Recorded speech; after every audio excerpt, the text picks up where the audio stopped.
Hi guys, and welcome to an introduction to you and yourself. So I'm just going to get straight in there, and we're going to talk about spirit, intellect, action, which is the three parts of a human being, the three parts of you. We're going to delve into a little bit of detail, but this is an introduction. We are going to go far more in detail at a later date, but I'm going to release a series of these sort of introductory videos that just break the concept to you first, let it warm up in your mind a little bit, so that when we do approach these in fuller detail, that you guys will be sort of already on board a little bit. So let's start then. So first, the human being is divided into three parts: spirit, intellect, and action. So by spirit, you can, if you like, call that your soul, or you can call it consciousness. Scientists will probably call it consciousness, depending which angle you're coming from. It doesn't matter. It's all the same thing. And part of the spirit, you could break it down into intuition. So if you've ever had that moment of intuition, that gut feeling, that is your spirit. That is the real you, the true you, and we're going to define that in a moment. The true you speaking through intuition. So intuition never lies. It cannot tell a lie. It's not part of the ego. The ego can lie and does lie constantly, but the true self doesn't lie.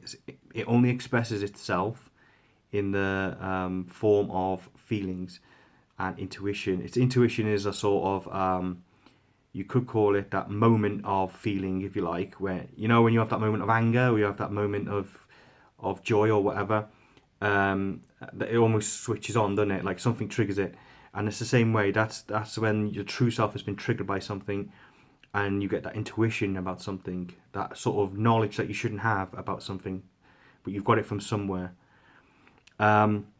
Another thing you could say is consciousness. As again, if you're a scientist, you would probably call it consciousness, and that's fine. I approached it from that angle myself when I originally followed all this stuff and got into law of attraction and all that kind of thing. I followed it from quantum mechanics, which basically is the proof paper of how law of attraction works. So that's the first part, spirit. That's the true you, and that's who you are. That's true self. Okay. We move then on to intellect, and I say intellect, not intelligence. I'll explain why shortly. Intellect is your brain power, your physical capabilities of thought, and your intellect is your thought, and it is your emotions. So I make a distinction between feelings and emotions, because an emotion is an immature feeling. So you have feelings which come from the true self, and that's how your true self communicates to the other parts of your sort of being, if you like. But emotions are derived from the ego.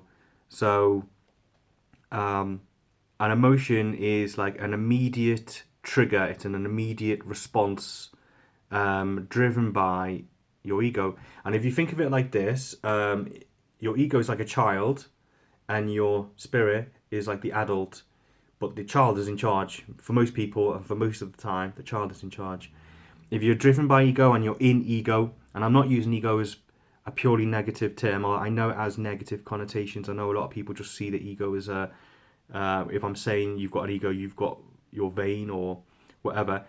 The ego is simply an operating system, a software that comes with your body when you're born into it, and it's necessary to live in this world. It's necessary to live here. It's kind of like if you've got a desktop computer, or if you've got a tablet or anything, you don't write code to communicate with the computer. You're not writing directly to the computer. It has an interface. It has a software program, and normally a learning one, a quite sophisticated one, although it doesn't seem that way sometimes. But Windows will be the one that you would know. There's other ones, but anyway, Windows. And that is how it works. Well, human beings are the same way. We have our egos, and our egos are the operating systems. Now, when we're very young, the ego is very primitive and very unsophisticated, and as we grow older, it becomes more and more sophisticated, and it takes over more and more responsibility, if you like. If your ego is very immature, then that's, when we've all met those people who we consider to be childish or volatile, emotionally volatile. That's because their egos are in charge, and their egos are very immature, unsophisticated. That's why work on true self is really important, and it's going to be more important as we go through this, and you'll understand why. So, intellect is thoughts. All your thoughts are from the intellect. it's your ego that is doing the thinking. You're aware of the ego. So what I always like to say is when you're thinking to yourself, right? And people don't like to talk about this for some reason. I get there's a bit of a stigma to it, but like everyone talks to themselves, and there's voices in your head, right? Who talks like I always have Kizzy in my head. She's always telling me off for something. So you'll have some voice in your head. Um, so whether or not you're being told off in your own head, you might have had a bully when you were younger, and when you're bullying yourself, you might have that voice in your head, like some people do. It's different for each person, but um, we all have these thoughts. Okay, so if you have these thoughts, but someone's observing those thoughts, okay, so who's observing the thoughts? If you're the thought, who's observing those thoughts? And that's why I'm trying to make a distinction. I'm trying to split you a little bit and make you see the ego, because the ego wants to hide. The ego wants you to not ever consider that it even exists, because it wants you to think that you're it. Um, when you start to decide, when you start to realize that you're not your ego, when you start to see that the ego is a part of you, but it is not actually you, and you start to push yourself and create a divide a little bit, then you start to see things in a completely different light. You will see yourself and other people in a completely different light. And once you see that, you can't unsee it. And so, a little warning, like if you like your world how it is, and like you're all comfortable and you're sort of safe and all the rest of it, and if you're getting little warning signs coming up in your mind, go, oh, I don't ever want to know all this stuff.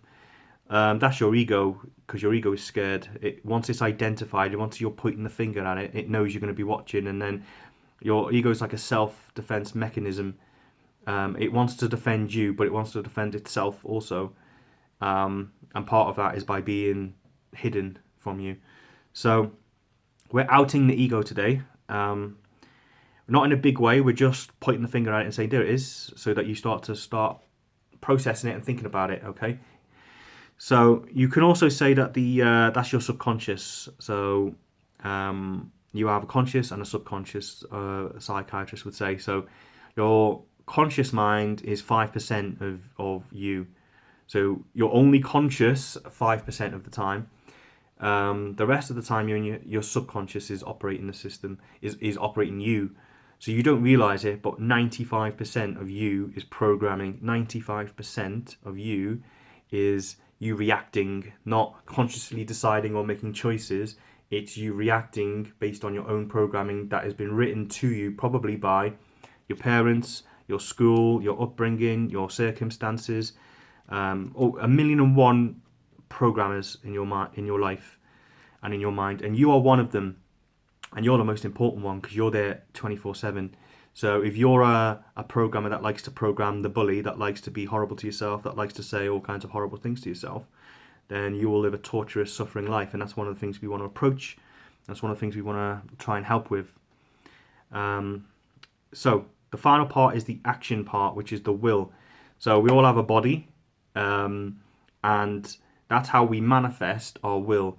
So you have the chain of command, which should be spirit, and then intellect, and then action, right? You should have a feeling, then you should have thoughts about the feeling. So the feeling, you might not even know you're having the feeling. It might be very sort of low key, but it'll start to trigger the subconscious and thoughts. And then eventually it'll manifest in your conscious mind, and then you'll start having thoughts about it, and then you might even start running like little simulations in your mind about something you're going to do or plan, or something that you're going to do with someone else, maybe an interaction or whatever. You'll think about it and you'll plan it. That's because it's come through the line. So it's now at that stage. Now, if you actually act on it, right, if you take an action towards it, then you completed the circuit, if you like, and you're now at the will stage, and you're manifesting your thought and you're manifesting your feeling into the world that we live in. So it's come from, you could even say it's transferred from the spirit world, which cannot do anything in this world, because this is, think of everything as energy, right? And this reality is a very dense form of energy. It's basically energy slowed down to a very low level, right? This vibration that we're in. And your physical being is like a spacesuit that can operate in this environment.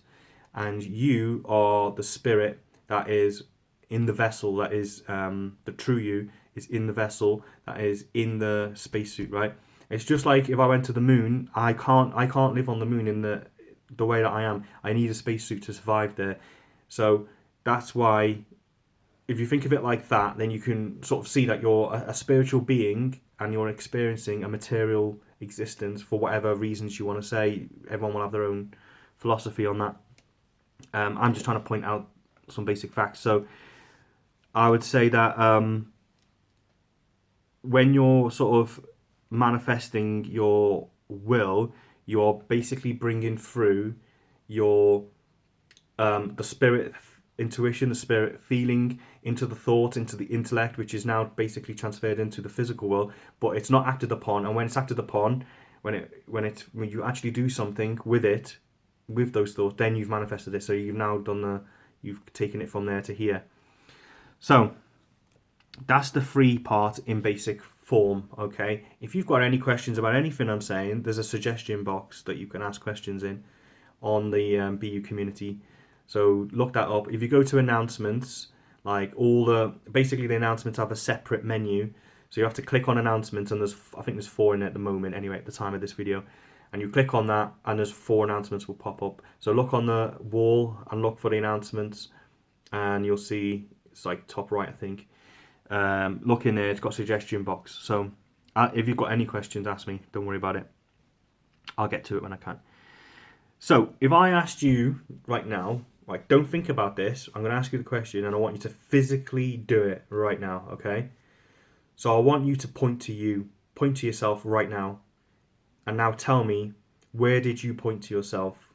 And have a think about that, okay? So a lot of people, when they point to themselves, they actually point to their chest, okay? But the scientists tell you, and they're always programming you, trying to tell you that all you are is a brain. That's all you are, that you're just physical, that you're just an actual brain. And when the brain's dead, you're dead, and that's that. That's what the scientists want to tell you, right? Not all of them, but a lot of mainstream scientists will say that. But yeah, when it's left to you to make a quick decision about who you are, you know who you really are deep down. You know that for those of you that didn't point to your head, that didn't point to your brain, I'm pointing to somewhere in your chest, the center of your being, roughly where your heart is. Most people know that their true self is not intellect. Their true self is heart, feeling. Their true self is in the middle of themselves. They're not. You're not located in one place in your brain. Like, that's just, we think that way because we're physical beings at this moment in time, and we can only perceive ourselves most of the time as a physical being and physical things. But the universe is much bigger than that and much greater than that, and we can see less than 1% of what the universe contains because of the capabilities of our sight, our hearing, our taste, and all the rest of it. Our senses do not permit us to see any further into the universe than below 1% of what is actually being presented. So you're living your life and you are missing out on over 99% of it because over 99% of it is hidden from your senses and you simply cannot perceive it. So the scientists like to make up all these stuff about, bearing in mind I come from, like, I'm really into science and, like, I follow that and all the rest of it. So believe me when I say, like, scientists don't have a clue what they're talking about the majority of the time.